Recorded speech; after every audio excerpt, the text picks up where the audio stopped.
Hi అండి, అందరూ బాగున్నారా? ఈ గొయ్యి ఎందుకు తవ్వా అనుకుంటున్నారా? ఈ గొయ్యి అంటే గొయ్యి తగినప్పుడు మనం గొయ్యిలో కూర్చొని తపస్సు చేయాలంటండి.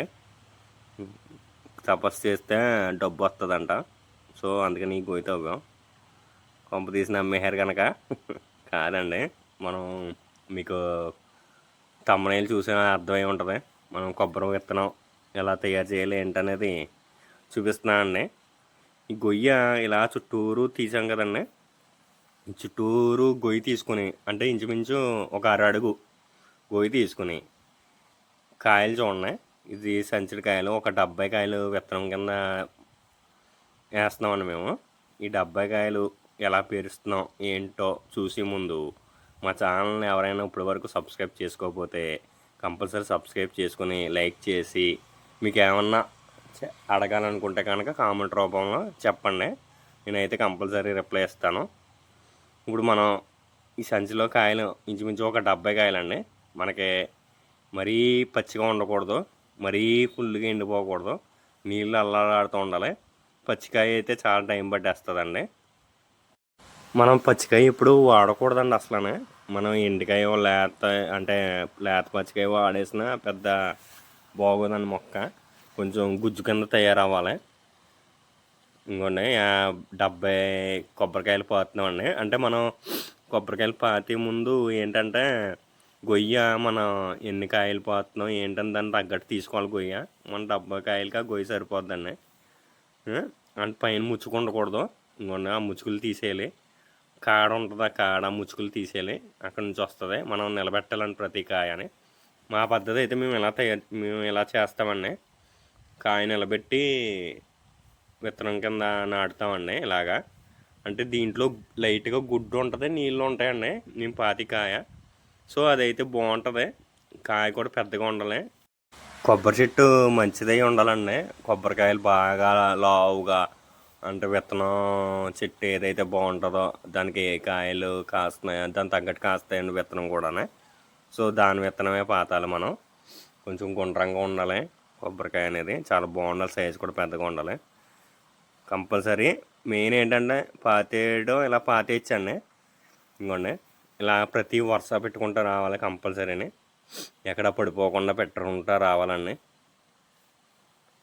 అదిగోండి చుట్టూరు అంటే సైడ్ని కంపల్సరీ మట్టి వేసుకోవాలి.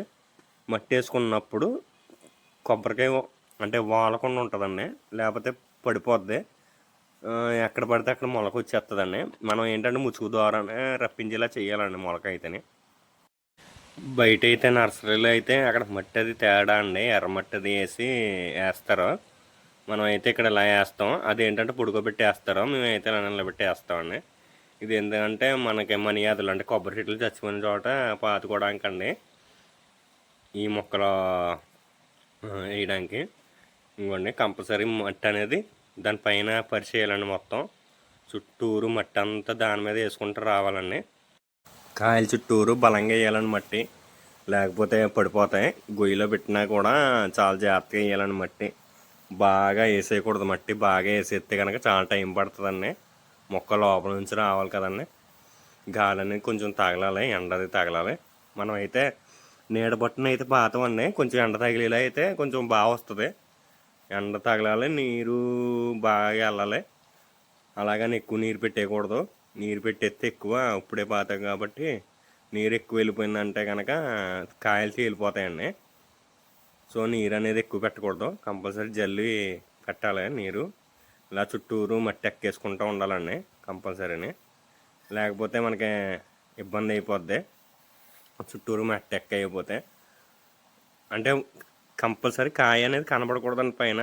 సో చూసారా, ఇలా వేసుకుంటూ ఉండాలి. మనం తడెట్టినప్పుడు నీళ్ళు దీనికి వెళ్ళిపోతాయండి. సో చుట్టూరు గట్టు కూడా కట్టుకోవాలి.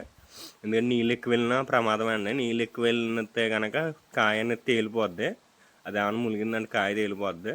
సో మనం చుట్టూరు ఇలా గట్టు ఎక్కేసుకోవాలి 4 పలకల కింద.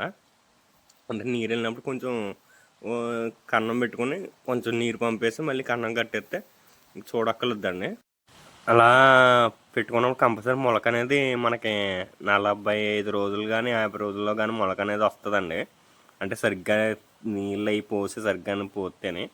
మనం ఏంటంటే మనకి తడి వచ్చేదాకా మనం ఏం చేయాలంటే ఇది ఇలా బకెట్తో 2 రోజులకోసారి 2 రోజులకోసారి మనం తడుపుకుంటూ ఉండాలి. అలాగని ఎక్కువ వేసేయకూడదండి.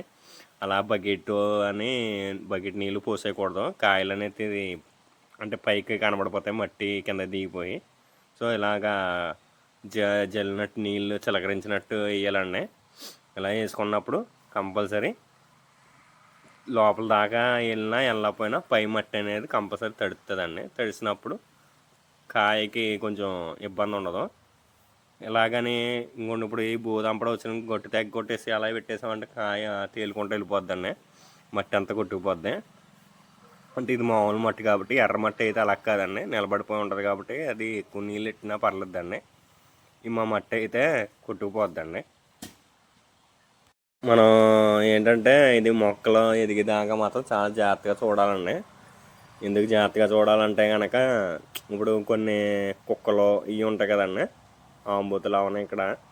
ఆ కుక్కలన్నీ ఇది ఏంటనేది దువ్వెత్తాయండి. అవి అంతా చూసుకుంటూ ఉండాలి. ఆంబూత అయితే నడిచినప్పుడు అలా తొక్కేస్తూ ఉంటుంది, చూసుకుంటూ ఉండాలండి. మనం ఏది చేయొద్దంటే అయ్యే చేస్తాయి కదండి అవి. సో అందుకని మనం ఇలా ఆకులు వేసుకుని కప్పెట్టుకోవాలండి, ఏది రాదు. ఇలా ఈ మొలకలు వచ్చిన టైంకి కంపల్సరీ ఇది తీసేయాలండి. అవి మొలకలు వచ్చినప్పటికి తీసేస్తే కొంచెం బాగా వస్తాయి ఆకులు. అయ్యి మొలకలు వచ్చే టైంకి తీసేస్తే కనుక మనం కంచెలు వేసుకోవాలి. అప్పుడు ఎవరో అంటే పాడు చేయవండి ఇదని. Thank you so much.